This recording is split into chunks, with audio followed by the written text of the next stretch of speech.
Welcome everyone to our final spring term career panel within our Meet EU activities. My name is Marcus Thiel. I'm Associate Professor for European Politics in the Department of Politics and International Relations at Florida International University, Miami's public research university, and I also direct our EU's Jean Monnet Center of Excellence.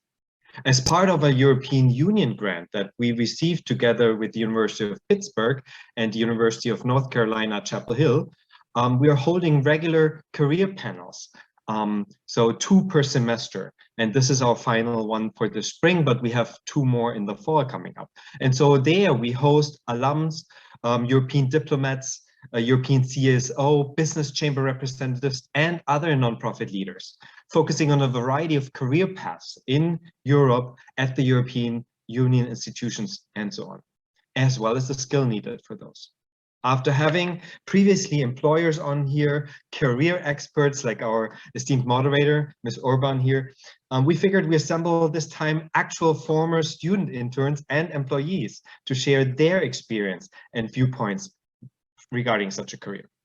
But before we begin, I want to thank the European Commission as well as the EU delegation in Washington, D.C. for their continuous support of our outreach and research activities, our collaborative partners at UNC Chapel Hill and Pittsburgh, as well as our US-based Jean Monnet network of excellence for their good collaboration, as well as our local binational business chambers and our European consulates for their good support here in South Florida. Importantly, I want to thank my Associate Director, Christine Caldi-Sanchez, as well as our SIPA, the School of International Affairs, and FIU's Career Development Team. And a special thanks, of course, goes to our 4 guest panelists, as well as our moderator, Ms. Renata Urban, from which you hear in a second much more. We and our students really appreciate your time and expertise on here.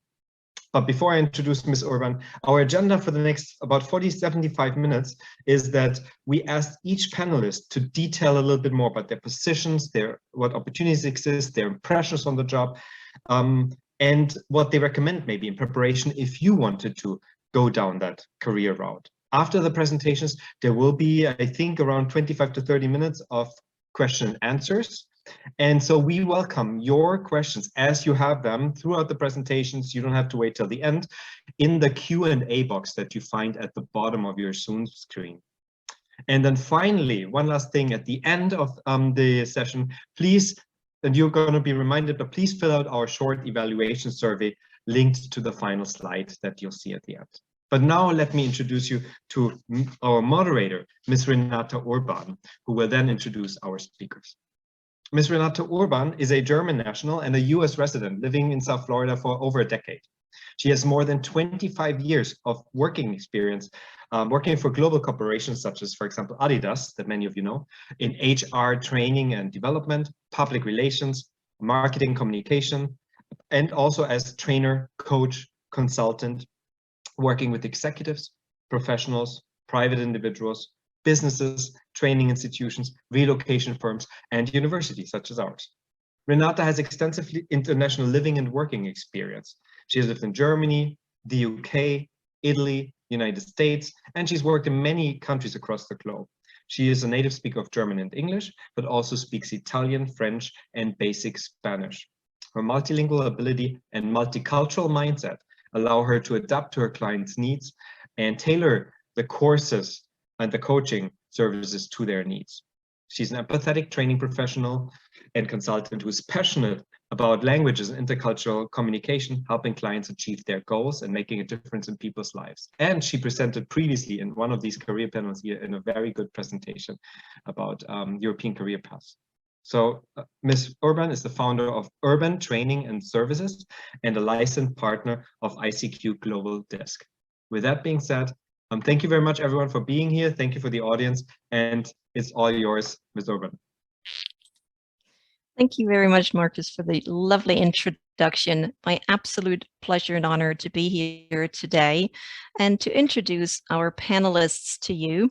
I will also be your moderator, so I hope to be sharing also some of my experiences and be answering some of your questions as we come to the Q&A part.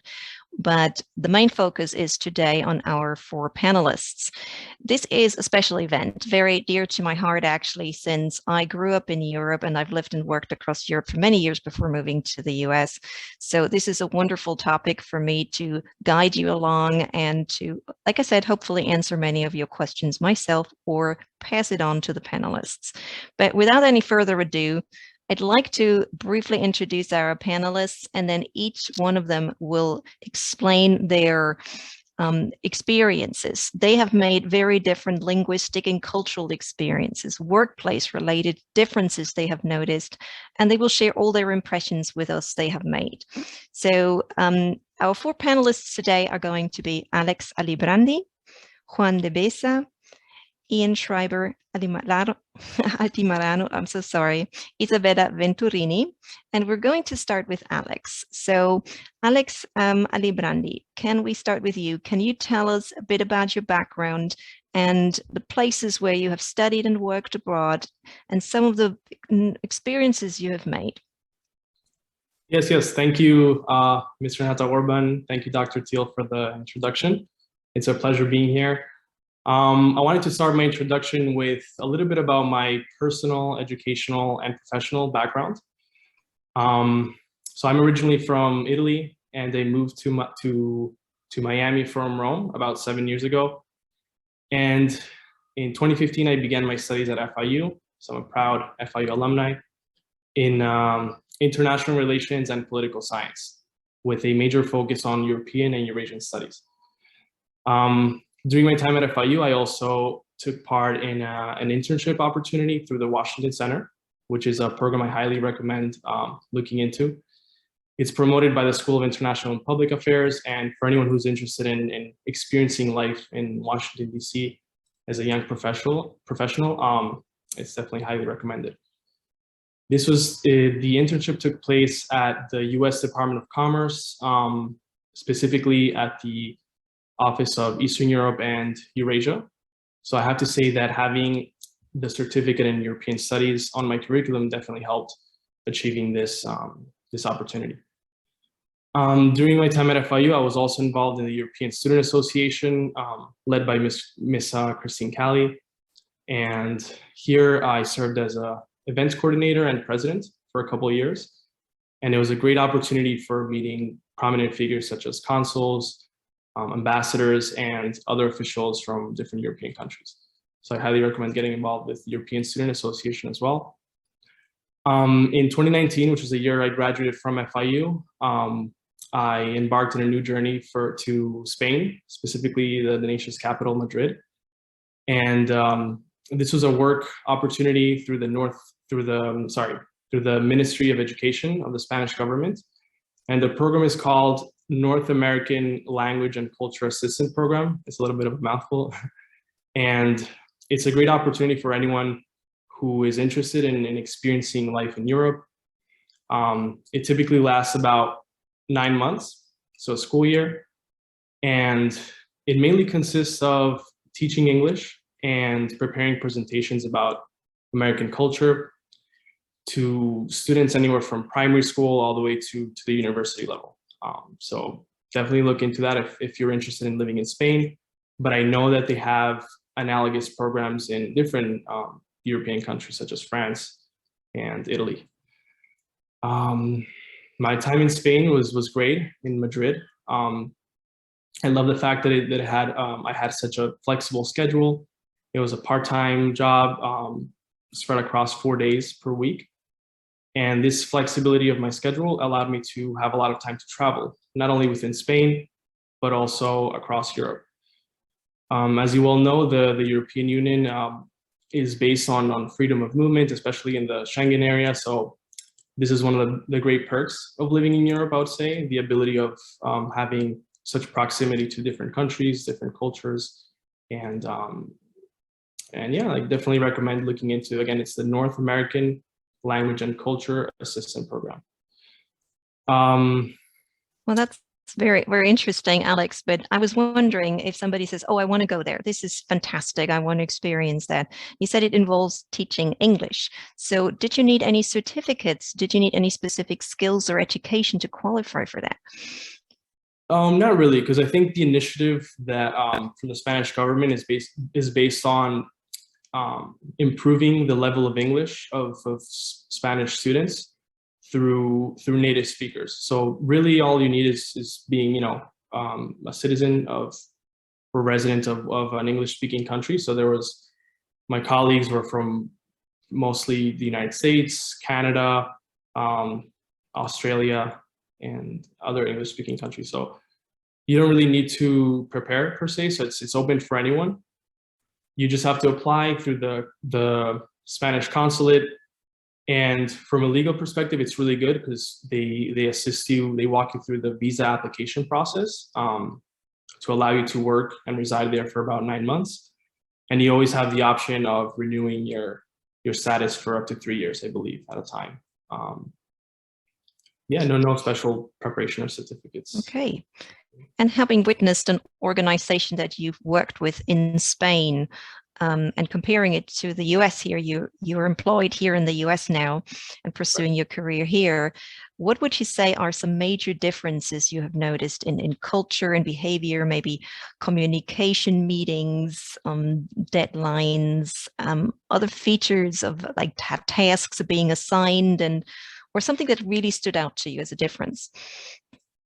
Sure. It's a little bit difficult to draw the comparison since in Spain, I was working for the government, so I did have a lot of benefits, and the schedule was a lot more flexible than my current position at the Bizuro Group, which is in the field of property management and real estate.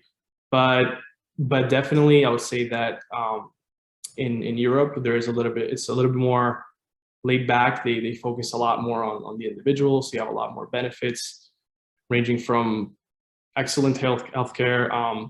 Transportation is very affordable in Spain. I think that was one of my favorite parts of living there.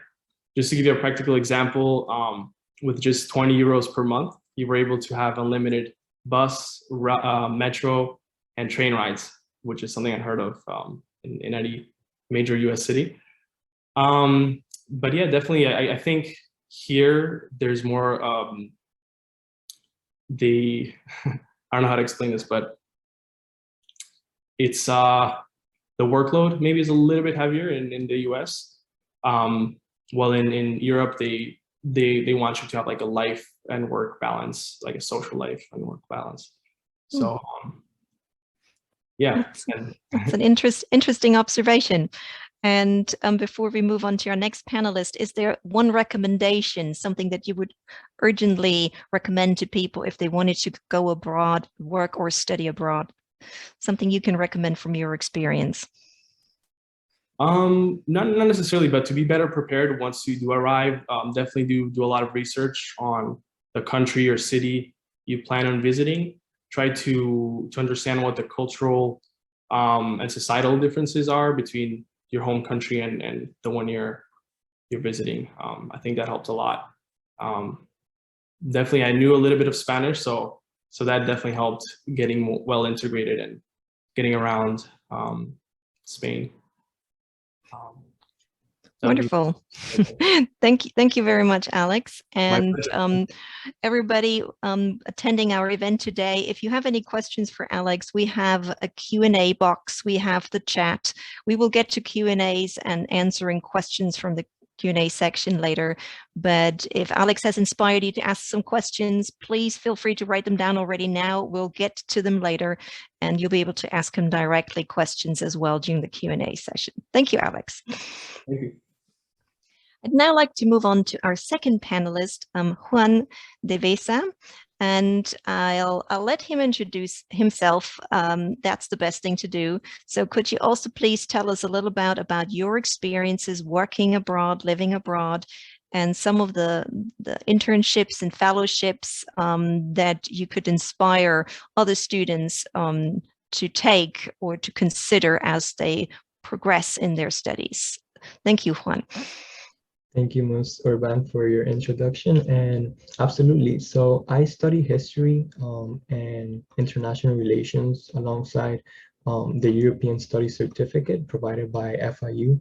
And all of this education really broadened my perspective when it came to understanding different aspects of European politics and foreign relations.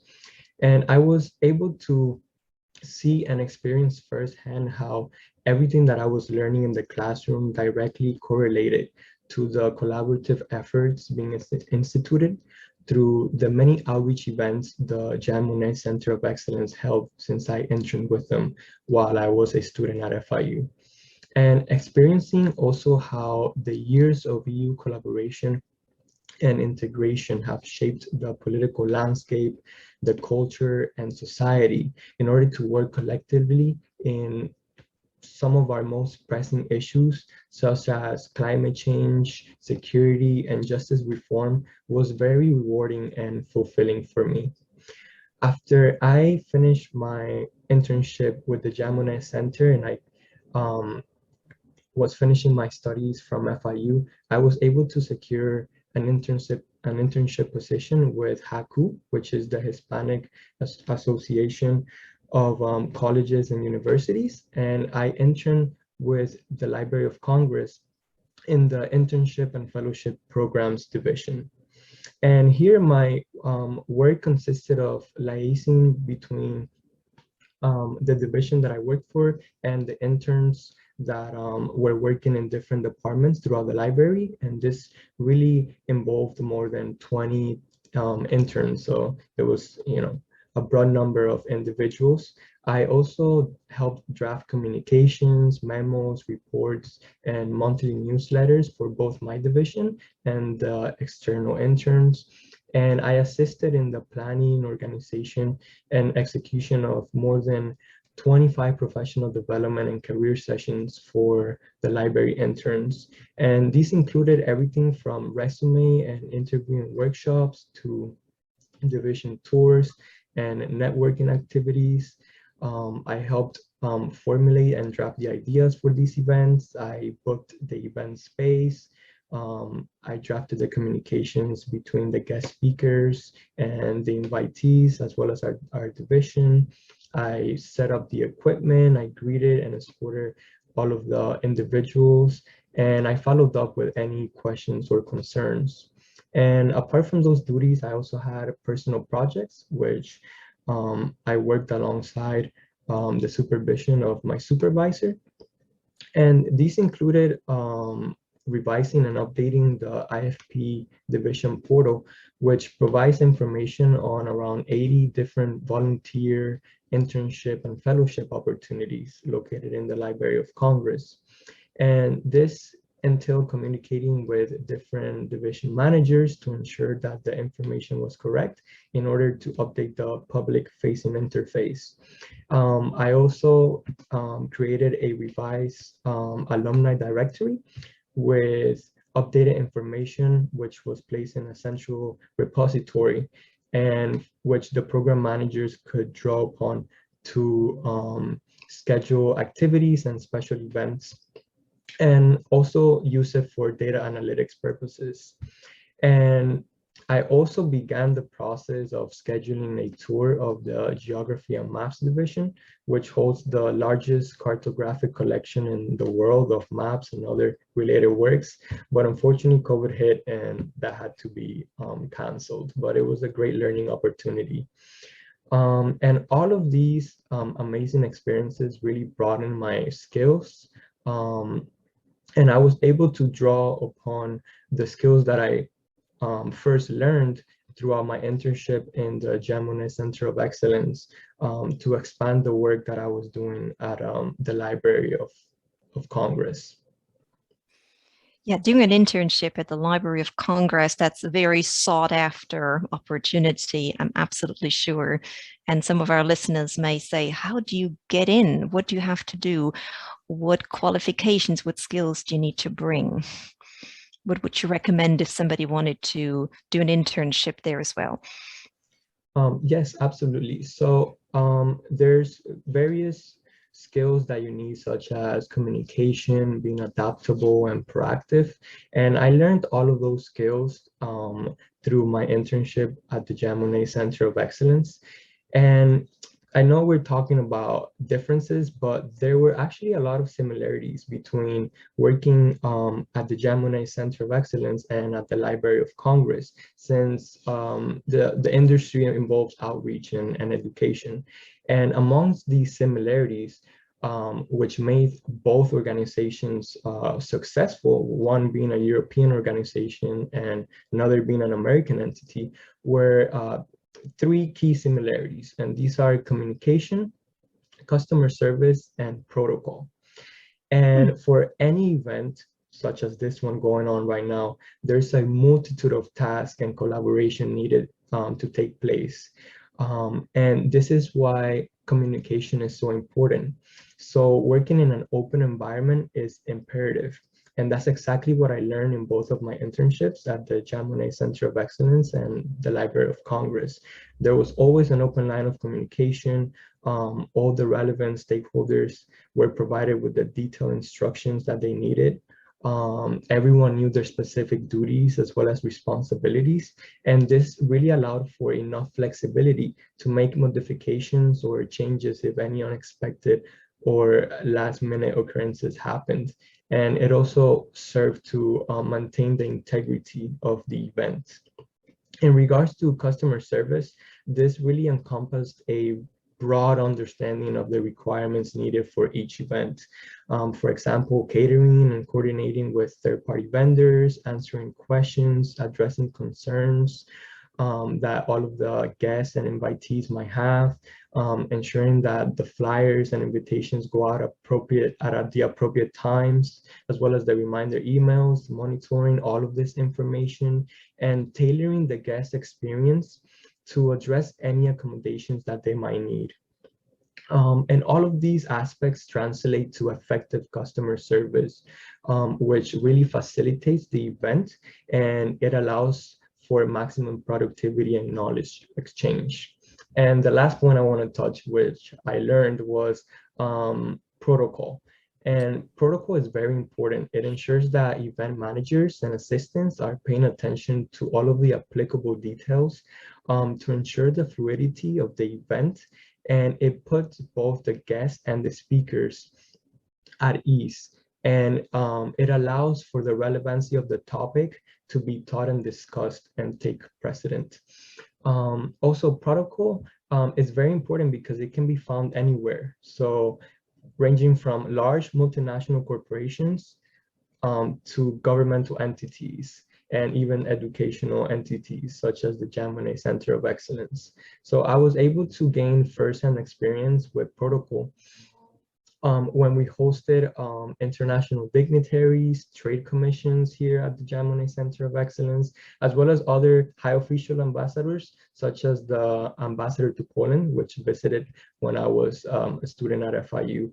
And this really served me well when I transitioned to my internship at the Library of Congress, since my division hosted a multitude of events with notable guest speakers, such as the Librarian of Congress. So protocol really allowed for the event to flow seamlessly, and it addressed key nuances, such as seating arrangements, order of speakers, event remarks, even the route invited guests will take in order to make their way to the event space, ensuring that all of the appropriate equipment was available and in place.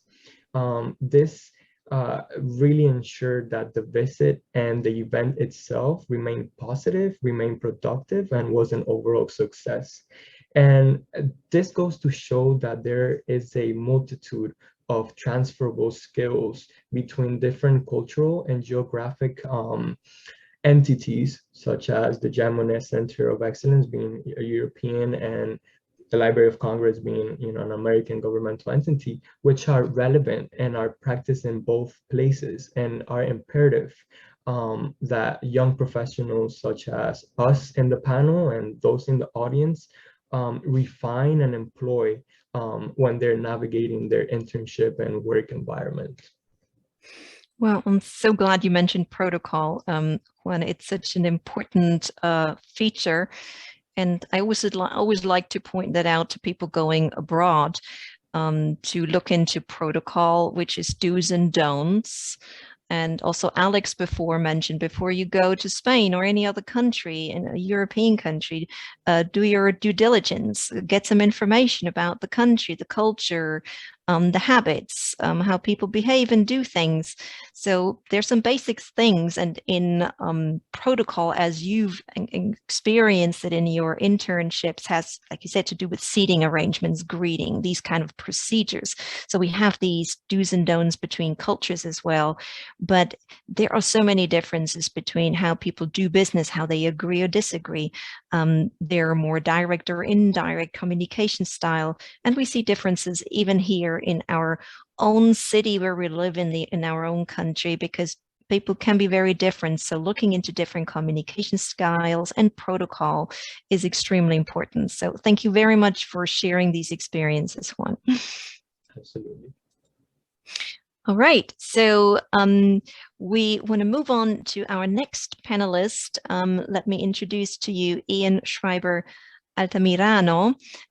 He has also very interesting stories to tell you about studying abroad and the experiences he made there. I don't want to say too much. I'd rather let him introduce himself, tell us about the work he did and his experiences during his work and study assignments abroad. So Ian, the floor is yours. Thank you very much.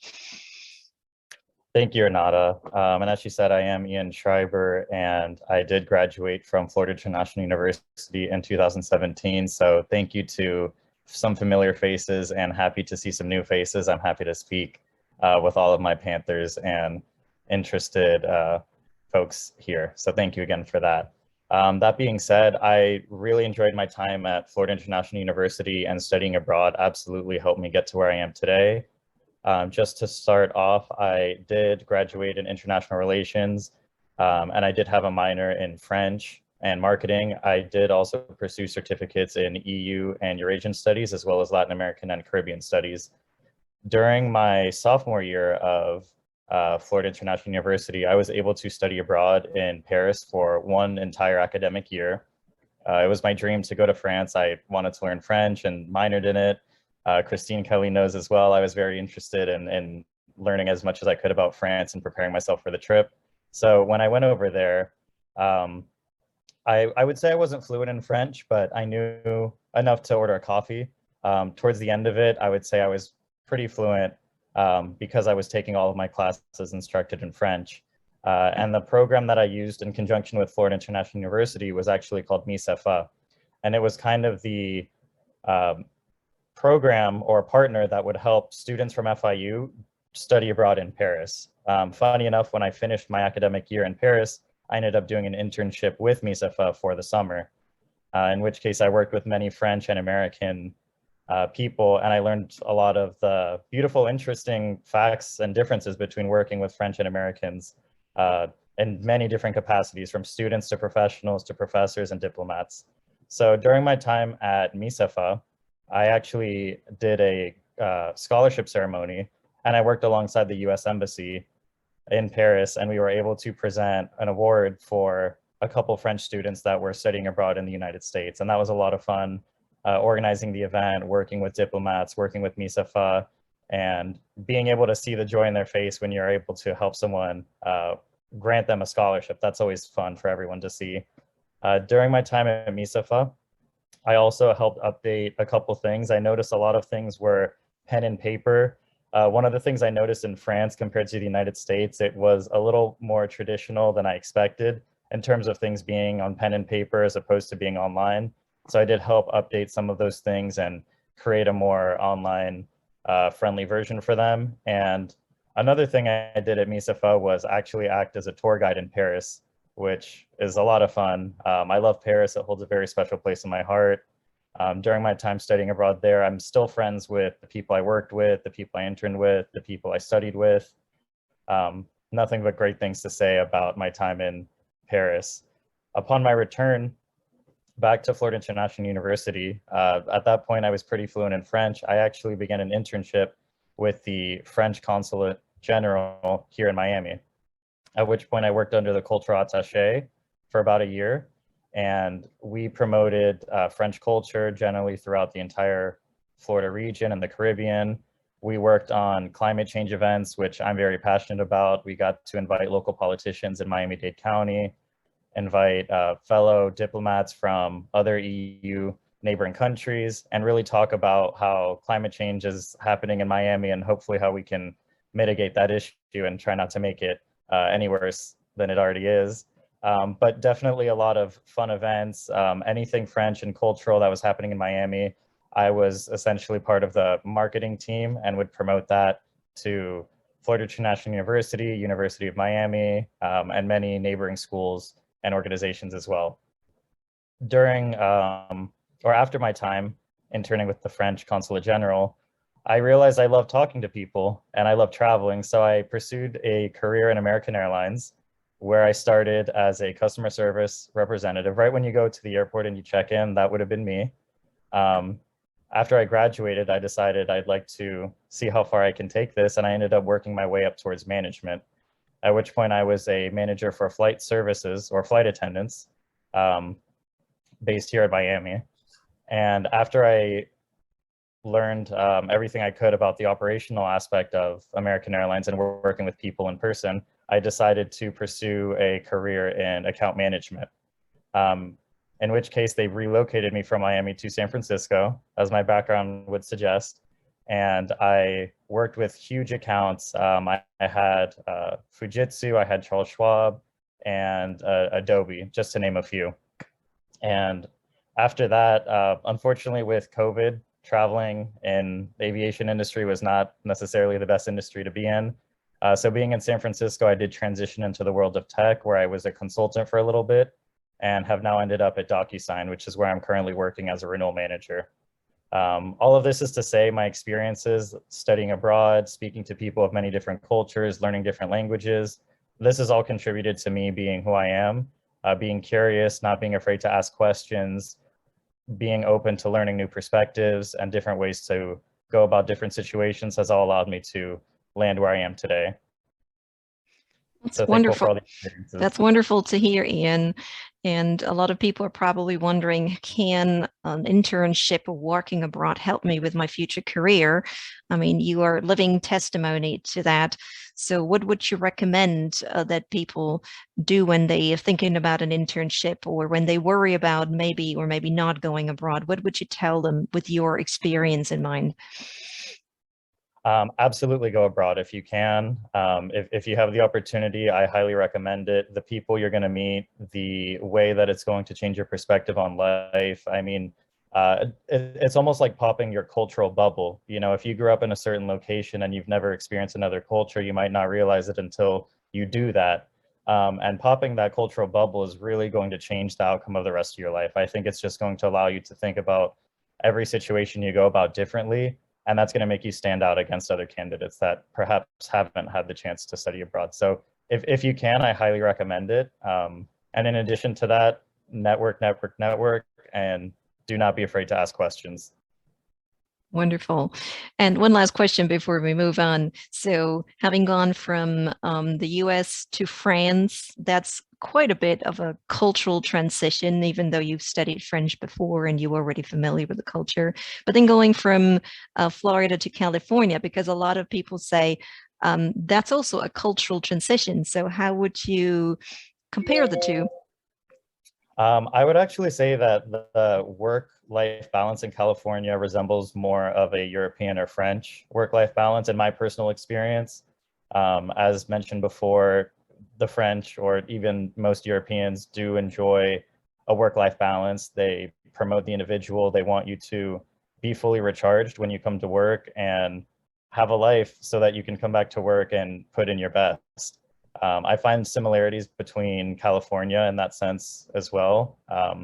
I do feel like over here in San Francisco, they treat me as an equal. I don't think there's as much of a hierarchy, you know, like I'm the boss, you're not the boss. You know, I think there's an equal conversation, and I felt that in France, and I feel that in California as well. Florida was a little different for me. I did feel like it was a little more one-on-one. I felt like there was more of a hierarchy there. So definitely something to notice. Yeah, great experience. And what I keep telling clients I work with, that we have cultural differences everywhere, between cities, between states in our own country, between countries. So doing an internship abroad can also prepare you for moving to a state in the United States and making all these wonderful experiences to prepare you for your future career. So thank you very much, Ian, for sharing all those experiences. And I'd like to move on to our next panelist, and I'm very glad to introduce to you Isabella Venturini. She's also made a wonderful international experience, different internships, and I'd like to hear from you now, Isabella. Can you please share with our audience where you have gone, what opportunities you have, and what experiences you've made there? Thank you, Isabella. Hi, everyone. I was literally just in your shoes a few years ago, so I remember how it feels to want to be able to do like 20 million things while you're an undergrad. But I'm here to say that you definitely can. I don't know if I can like go to the next PowerPoint slide. So I would say I'm super grateful to have been a Panther at FIU and graduated with a bachelor's in international relations. I was also able to get the Eurasian certificate. And I think just being in Miami, being exposed to so many different types of people and different types of professors that aren't just all American, I really got to appreciate the fact that like Miami's great, but I did not want to stay in Miami forever. And so I did a few internships when I was an undergrad, and I'll get to them. But I think it's really important to work while studying, because I think it's one thing to, you know, read things in books and read things that other academics have written. But since I wanted to work for the US government, I wanted to get real hands-on experience of like what it's like working for, you know, embassies or foreign missions. And so when I graduated from FIU, I graduated fall 2019, so right before the pandemic, and I got to intern for the European Parliament Liaison Office in Washington, D.C., and I definitely recommend it if you're interested in transatlantic affairs. I got to cover a lot of different think tank events, congressional hearings. I got to come up with the newsletter, which we sent to Brussels, and a really cool feature is they also give you health insurance, and it includes dental and vision, which I feel like in the US that's kind of like unheard of. And I ended up, side note, I ended up tearing my ACL, so I needed knee reconstruction surgery, and they covered everything. So highly recommend. Love that about like European organizations, is that they really look out for everyone. But really cool feature about this internship is that it's 6 months. I was able to stay on an extra month because they liked my work. But a cool feature is when you're not in the pandemic, they let you live 3 months in Brussels, and you get to interact with like all these different students from the EU that are working in Brussels, and they're working on the same issues that you are. And I think it's cool being like the one American in a room full of just Europeans when you're talking about transatlantic affairs, because I don't know, you can be kind of like a representative and showcase like, oh, not all Americans are like this, or, oh, you know, like in this region, Americans think like this, or, you know, because I think sometimes the media can showcase like one aspect of American life. And I think, you know, we're a melting pot. There's like a lot more to it. Like, look at Miami. I feel like Miami is very much an anomaly in you know, our country. Next slide, please. And so prior to being an intern for the European Parliament, I was able to do a study abroad in France, not in Paris, in Aix-en-Provence, which is in the south.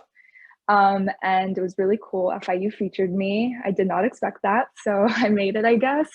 But it was really interesting, and I think it's super important if you've always wanted to, like, I don't know, live abroad. I had a friend who had always wanted to move to London, and then she did one of the FIU like summer study abroads. I think it's like for a month. And she liked it, but she didn't love it. And so she was very thankful that she hadn't accepted a job offer to like move to London, because once you have a real job and you get a lease contract and maybe a car, like it's a lot more difficult to like come back to the US or move somewhere else. I feel like I think a study abroad, especially, I was there for 5 months. It was the spring semester. I think it's a really good way to see whether or not like you vibe with the people, if you vibe with the culture, if you vibe with the education system. And I'm really happy that I got a preview of what the education system is like in France. Because I was really interested in getting my master's in France. I ended up, now I'm at Georgetown and I'm a master's student focusing on security studies with a concentration in counterterrorism. So I kind of did like a 180, but I think being able to move to a different country and kind of, I already had French experience. I wasn't fluent like Ian, but I felt like by the end of the 5-6 months I was there, I was a lot better and people were really surprised that I was American. But I think being able to live in a different country and also being able to like work in different institutions showcases like you're incredibly valuable because you're pragmatic, you're adaptable, you can communicate effectively not only with Americans, but also with other people that have different priorities, a different language. And so I think being Latina, being able to communicate with people not only in South America, North America, Europe, it's interesting because you can kind of take the best aspects of like a certain region of the world and apply it to other aspects of your life that I think other people wouldn't expect. And I think something else too that's really important is being able to, and this is what I do, I like to read different news outlets from different countries, because I feel like sometimes when you're living in the American bubble, you kind of lose out on some context and some nuances that I think other languages can maybe fill in a little bit better. Next slide, please.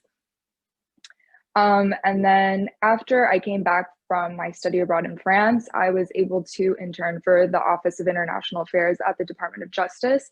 And it was really cool because at the same time, I was really interested in doing law. Like I was interested in a lot when I was in undergrad. And after doing this internship, it made me realize I wanted to stay on like the international route and focusing on foreign affairs. But I realized I did not want to do law. But it was really amazing. We got mutual legal assistance requests from different countries, whether they were our allies or not really our allies. And essentially they asked for electronic evidence, and then the Department of Justice would reach out to IP providers or social media headquarters asking for the IP addresses of certain people that needed to be prosecuted. So it was amazing, but yeah, I do not want to do law now. And I think it's really important to take these advantages when you're a student, to try out as many different things as you can, because even if you realize like you don't want to end up doing a certain field or going down a certain path, it's super valuable to at least experience it and know, and then you don't end up going to law school and wasting 3 years of tuition, realizing after you graduate you don't want to do it. And then after that, I was able to intern for the French consulate in Miami. I was a public affairs intern, so I didn't do what Ian did, and I focused a lot on like French issues in the US and American issues in France. I got to cover a lot of different things and help with the news clips that they did, and I also was able to help them plan their Independence Day celebration in July. So that was really amazing. But yeah, I definitely say apply to as many different things you can, try out different experiences, because you never know what you might like. You never know what might help you with what. And I did a few other internships, but I feel like these were definitely like the most formative. Wonderful experiences, absolutely great. Thank you for sharing, Isabella. Somebody asked a question here in the chat. Is this internship only in the summer? And I'm not sure which internship the question referred to, but I think it came in as you were talking about the DIY's foreign affairs internship. And you mentioned it was a summer internship. So somebody wanted to know, is it only in the summer? All the internships I've done, you can do them in the fall, spring, or summer. But it depends because I don't know like if they've changed since the pandemic. But I would say, and I don't know if this is true, but this is my opinion. If you apply for fall internships, I think there's a lot less people applying because of classes, whatever. I think a lot of people apply for summer positions, but if you apply for fall positions, I think it's easier to get them because I don't think there's as much competition. So that's why, honestly, I think I got the Department of Justice internship because I feel like there wasn't that much competition. Because it still blows my mind. Like I was an undergrad interning for the DOJ. Like I wasn't even a law student. So anything's possible. Right.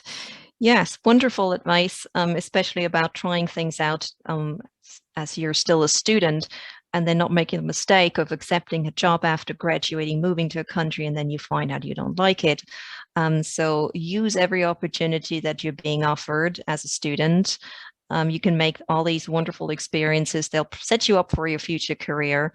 And so we had some wonderful insights from all of our participants here. So thank you very much to every single one of you. So we're now moving into the Q&A part where we invite our participants to ask questions, or where we can also continue discussing as a panel about many different interesting questions about different cultures, doing an internship or a fellowship or some work abroad. But before we engage in some of these discussions, I'd like to see if anybody has a question. Do we have some other Q&As, or would somebody take to the chat or communicate with us in any other way? Anything you want to ask the panelists or myself, please let us know. Okay, so let's see what we have here.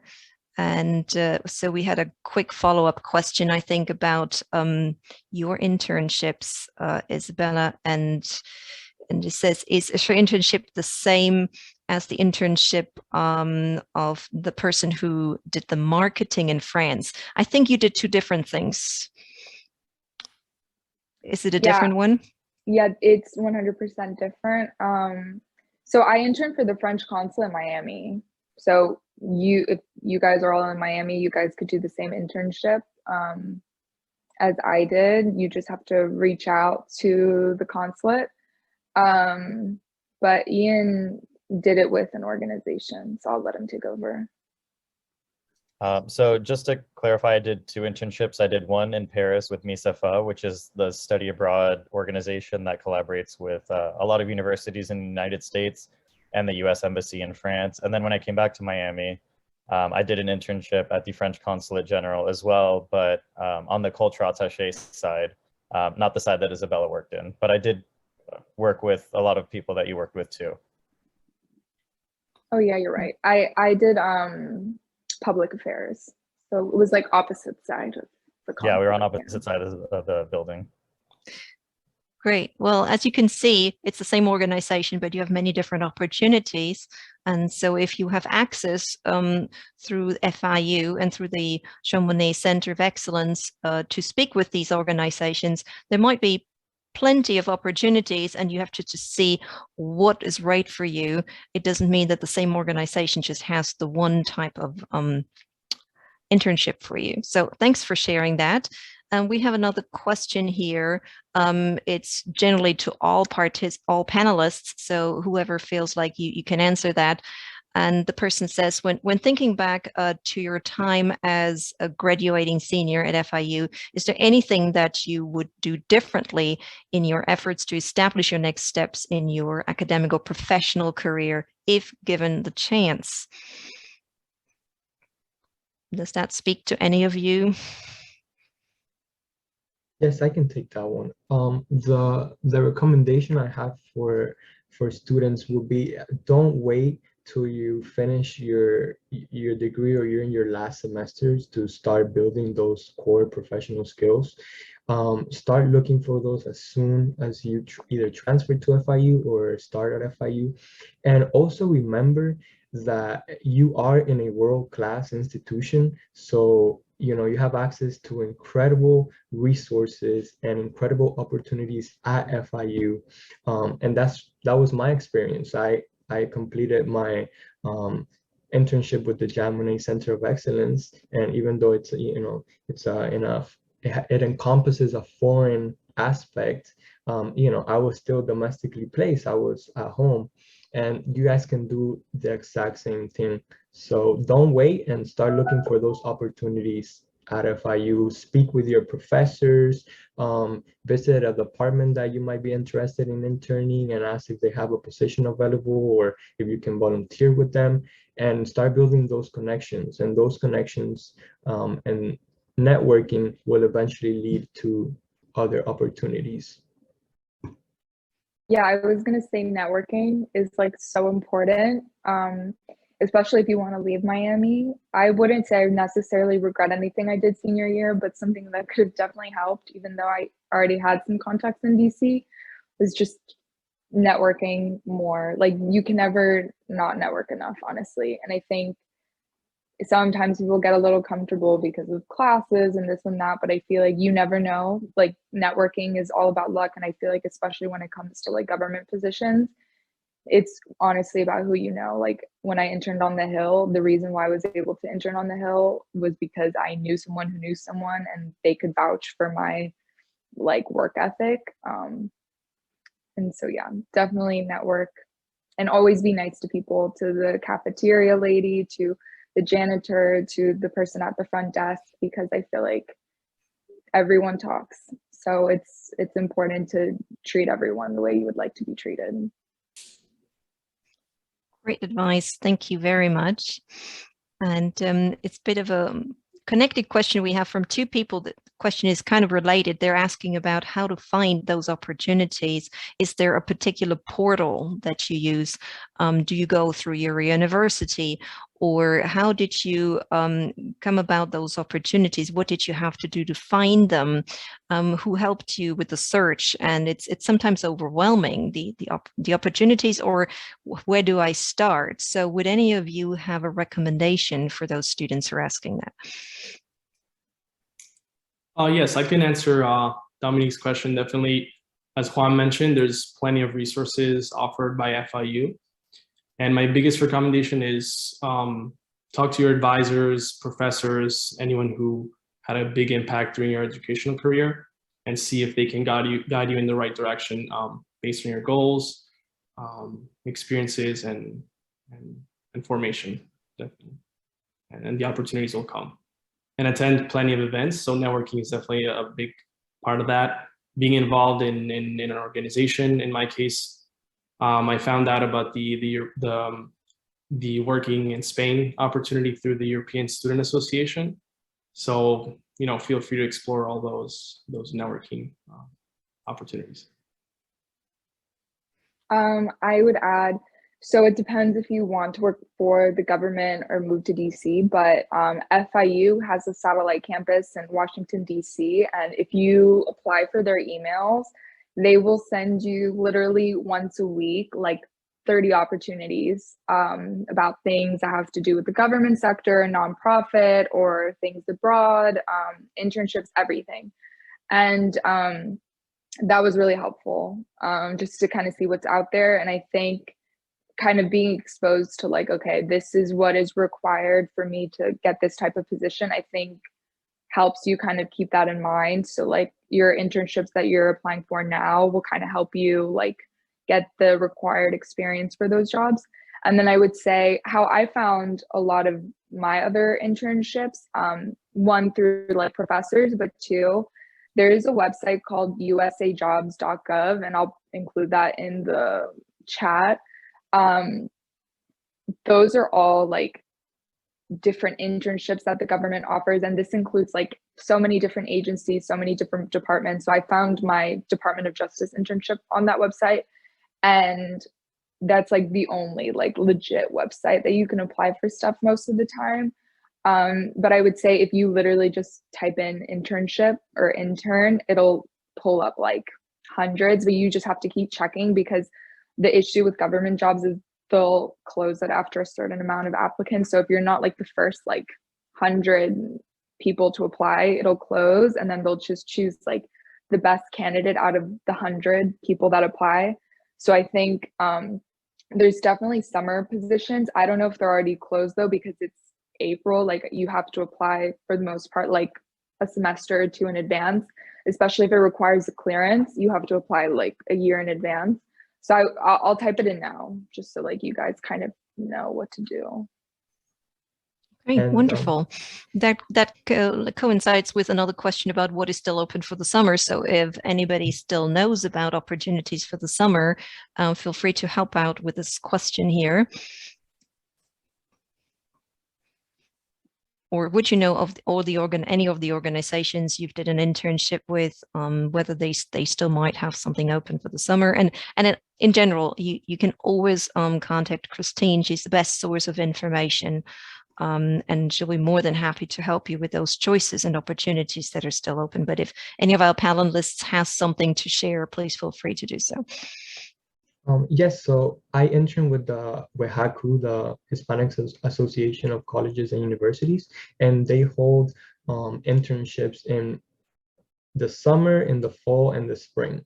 So if anybody's interested or would like to learn more, just go on Google and search up HACU, and it's specifically the HNIP, Hispanic National Internship Program. And they basically fly you to DC, they provide housing, they provide a stipend, and they place you within a government entity for you to complete your semester internship. So it's a very good opportunity, and if anybody wants to learn more about it, you can contact me and ask any questions that you might have. Thank you very much for that, Juan. And I see that both Isabella and Marcus have put the web address in the chat. So for everybody being able to see the chat, have a look at that. This is where you can find more about those opportunities and whether they still have something available for you in the summer. We do have another question here specifically for Isabella, because it's about law. I suppose this particular student is in a similar position about studying law and says that when you were considering studying law, did you have intentions to practice law or work in the international affairs arena, or did you desire to pursue a career in international affairs ultimately that contribute to your decision to move away from law school?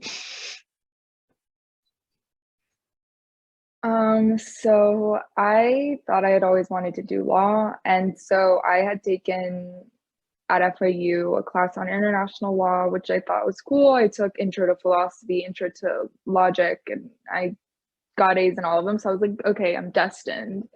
And I think when I first started learning about international law, I was like, this is amazing. I'm going to get my LLM after my law degree. Like, I want to pursue this. I want to work for the UN.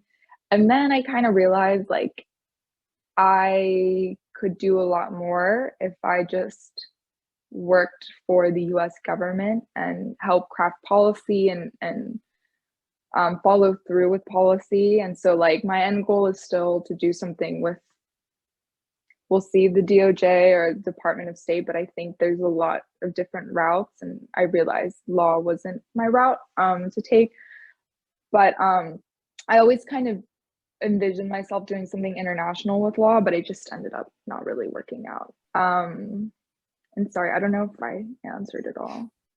I hope, and if there's still a follow-up question, please, I want to ask the participant to just type it into our Q&A box. In the meantime, I have a question for Ian. And it says here, the internship you did, Ian, they want to know again, was it in the fall or in the summer? And do you also have a website, anything you can recommend for applying there? Sure. So for the internship in Miami with the French consulate, it began as the fall, and then I extended to continue all the way into the spring. So I ended up doing 2 semesters with them. I was happy to be there and they were happy to have me. I did apply on the website, but definitely Christine Kelly played a monumental role in helping me look at options, explore what opportunities were available, and networking. So definitely, I'll see if I can type in the consulate information here, and you can apply on the website directly. But Again, you want to network with as many people you can. Christine Cully, Dr. Teal, amazing resources, and FIU has plenty of resources for you to explore. So do take advantage of that. Thank you very much for sharing that, Ian. And then we have a question for all panelists in general. Somebody who says, as a sophomore who only has experience in leadership and e-board roles and volunteering, how would you all advise to best market yourself as a suitable candidate for a role in the federal sector?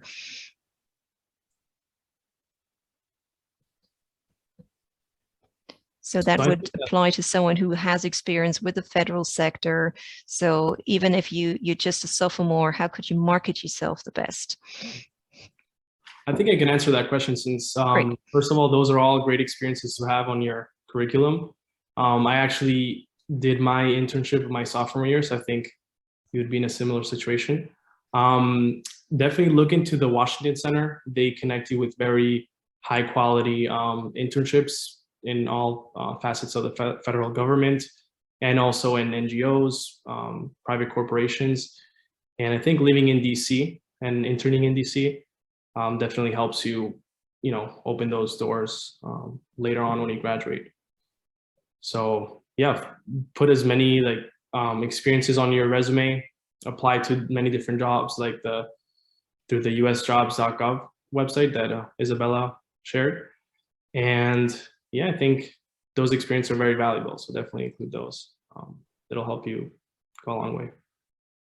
Yeah, and it's also just how you market yourself. I think I was in your same position when I got the internship with the DOJ in my sophomore year. You shouldn't sell yourself short. And definitely I was in a business fraternity, so I got to really learn how to market myself and write a crazy, amazing resume that I needed so much help writing. But a lot of the experience that you get as a volunteer at a nonprofit or a volunteer at FIU doing something in an office translates to what office life is like. And then if you're applying for an internship, I think kind of showcasing that you've been volunteering since whatever age is really great. When I was in high school, I volunteered a lot because you need a certain amount of hours to get Bright Futures. And so I think that kind of just upselling yourself, oh, I've done this since I was this young, and I have experience doing this. And I think something too in this time period, if you know how to use Google Suite, Microsoft Suite, all those different things Excel, that's what people really like. If you kind of know Python now, you can get yourself in the door, and maybe not your favorite internship position or staff assistant position, but something. So okay, thank you very much, everyone, for the great advice. And in general, let me just add to this that whatever you've done can be helpful in applying for internships or future positions in general. I would always advise candidates applying for internships and for jobs to carefully read the job specifications, the requirements. And if it says, for example, good communication skills, just think about where in your life as a student, or like Isabella said, when volunteering, where you have used or learned good communication skills, or if they want time management or organizational skills. Maybe you've done something that seems irrelevant for your internship, but you've learned organizational skills. Many of these skills are transferable, and if you can show these institutions that you have some of those important transferable skills, that is a very good way of marketing yourself. All right, I don't know how to interpret the hands up from Marcus Steele, but maybe I should give you the word for a minute. Thank you very much. Just a quick question to all our panelists. And again, so happy that you're here. I'm proud of you. I don't know, I posted it in our other chat box. So sometimes, right, when you have these sort of somewhat ambitious career plans, things don't work out as planned, right? You may make mistakes. There may be obstacles that you didn't expect. So, how have you dealt with those? How have you managed to overcome obstacles? If you maybe have some experiences that would help others, right, to kind of become more flexible. So I appreciate that. Thank you. And I have to soon leave, but thanks again for being here.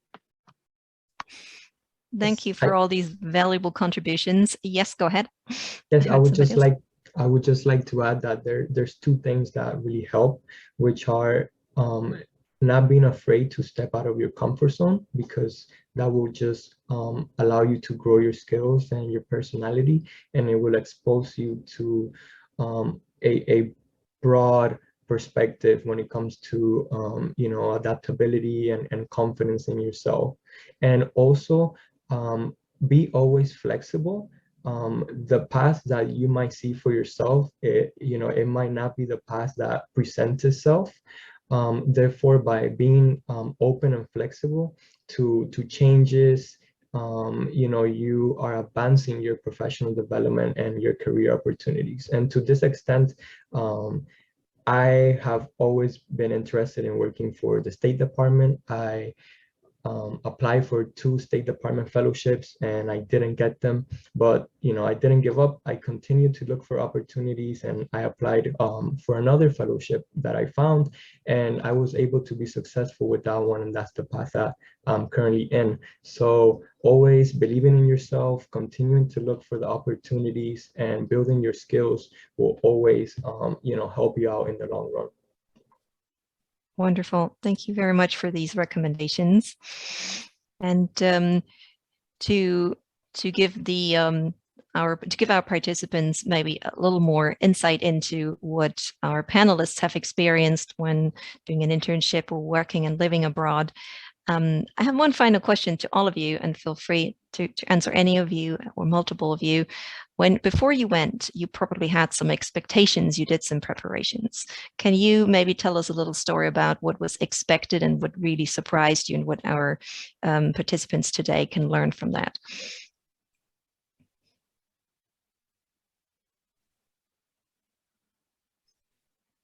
I guess I'll start. So when I got to France, it was funny because I think in the South, I don't know if they don't have that much exposure to like Americans that are my age, but they were like, "Oh wow, you don't look American. You're not loud." And, "Oh, do you have a gun? Like, did you vote for Trump?" Like, it was very like, I don't know. I mean, like I said, it's based off of what you see on the news, but it was kind of interesting because I felt like I was like an unofficial diplomat, because I was getting asked all these questions about like capitalism and the way our government works, and like day-to-day real life, I don't know, that I experience in Miami. And so they thought it was really amazing that, I don't know, like I'm from Miami and this is my life story. I wasn't born in the US, but all this stuff. But yeah, I guess like always getting asked kind of tough questions. And I was like 19 at the time. So it was like, I don't want to make America look bad. So I don't know, I was always on my best behavior, obviously, because I was representing FIU. But I think even though there are some differences culturally, I think, I don't know if I can say this over Zoom, but like over, a meal, I think you can find a lot of commonalities with people. And yeah, and it's cool kind of, I don't know, having like the transatlantic relation like in front of you. Like now I have friends from all over because of the study abroad. So I think it's really cool like having those types of experiences. But yeah, I don't know, getting asked questions was like kind of surprising, but yeah. Yeah, but it opens your mind to things that you maybe weren't thinking about before. And usually when I do intercultural training, I tell people to think about a multitude of aspects. It starts with something as easy as agreeing and disagreeing, or how to build a relationship and how to build trust. We all do this in such a very different way. And when it comes to work or business, well, things like prospecting and sales, negotiating, scheduling, time management, this may all be done in a very different way. And then the more practical things as you come to contracts or the legal landscape, there may be very different clauses and things, how they are arranged, how decision-making and problem solving is done, how people give feedback, especially negative feedback, and the leadership and hierarchy. So these are many, many aspects of intercultural differences, and it may surprise you, or you may expect some of them. So once again, biggest recommendation I can make is do your due diligence before you go. And I just want to share those 5 steps with you, something that I always recommend when people go abroad. No matter how old you are, if you're a student or an expatriate, go as a senior manager going abroad, it doesn't matter. They're all in the same shoes. So first of all, think about self-awareness. Like Isabel said, there are stereotypes. They look at you from a certain perspective, but who are you? What is the country that you're coming from? That sort of self-awareness. How may the world see me from where I come, and who am I personally? That self-awareness is very important. And then the awareness of the other culture, the other country, or the other state or community that you're moving into, becoming aware of that. And then step 3 would be to do your gap analysis to see what do we have in common. What is different? Where do we have to be careful about? What is a slippery slope? You know, what can I talk about and what not? Your gap analysis is extremely important. And then step 4, to me, actually the most important step is after your gap analysis to come to the conclusion that things are different, but nothing is better or worse, just different.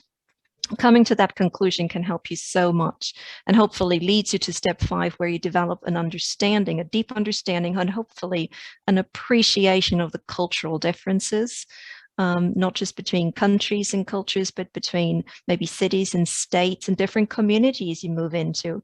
Even if you move to another profession, if you change from law to cybersecurity, that's a completely different community, let's say, community of people.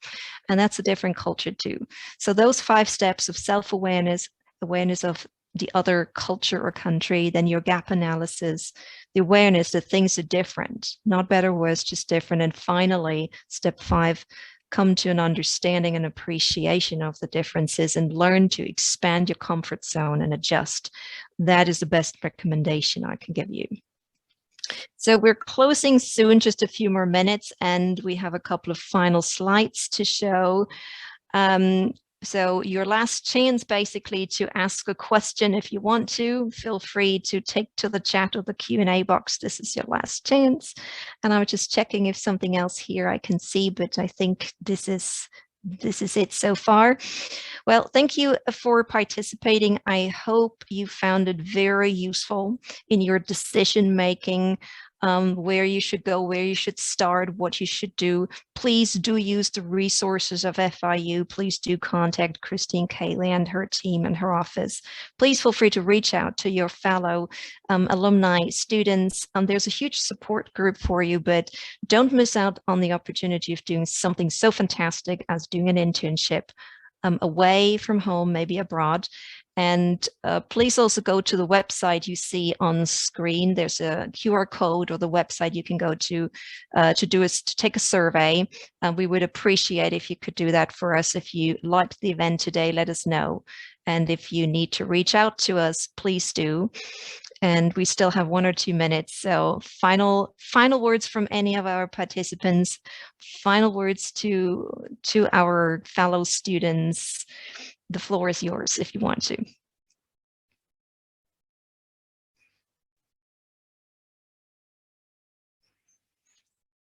All right. Well, I guess we have covered it all on time. That is always fabulous. Sometimes silence is good. That means everybody's satisfied, happy. I hope you enjoyed our event for you today. You can see the contact information on the last slide here. This is your Miami, Florida, Jean Monnet Center of Excellence. This is where you'll find all the information, all the help you need. And we thank you very much for coming today and for joining us. And we wish you all the best for your future studies and internships. And we have a little extra message here also about the Meet EU that is sponsoring this event. It's funded by a generous Getting to Know Europe grant. So thank you very much for that. It enables us to do so much for you as the student population. And we wish you all the best in your future endeavors. Thank you very much for joining us. And thank you very much to our panelists for your very valuable input today, for your time and effort. Thank you very much. And see you for our next Meet EU. Thanks for coming.